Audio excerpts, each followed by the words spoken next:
गिबियावनो आङो बे सान्थिपुर ओनसोलनि दुलाराय बर' फरायसा आफादखौ अनसायग्रा रायजो राजाफोरनिसिम आङो साबायखर जासिहरग्रोदों जे सान्थिपुर दालाइसा दुलाराय बर' फरायसा आफादा दिनै सानसेनि मेहेरगोनां हाबाफारि लानानै जे 2 बोसोरसालिया जुथुमा बेखौ दिनै खुंफुंदों। दा जोङो हाबाफारि बायदियै फुंबिलि समावहाय जे बड'फानि सावगारियाव बिबार बावनाय, दुलाराय बर' फरायसा आफादनि फिरफिला उरायहोनाय आरो मुंख्लं खाम्फायाव बिबार बावनाय बे मोनथाम हाबाफारिखौ लादों।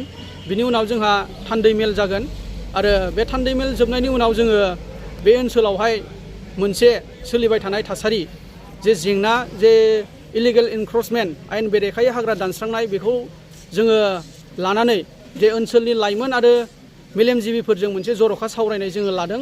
बिनि आयदाया जाहैबाय हाग्रा दानस्रांनाया इयुननि खैफोदफोरखौ बरायनाय। बे टिमखौ लानानै जोङो ओनसोलनि सानसुमै आरो लाइमोनफोरजों सावरायनो जोङो 11 बाजियाव थि खालामदों।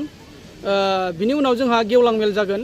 दा बेबायदिनो जोङो बे सानसेनि मेहेरगोनां हाबाफारिजों बे सान्थिपुर दालाइसा दुलाराय बर' फरायसा आफादनि 2 बोसोरसालिया जुथुमाखौ जोङो दिनै खुंफुंदों।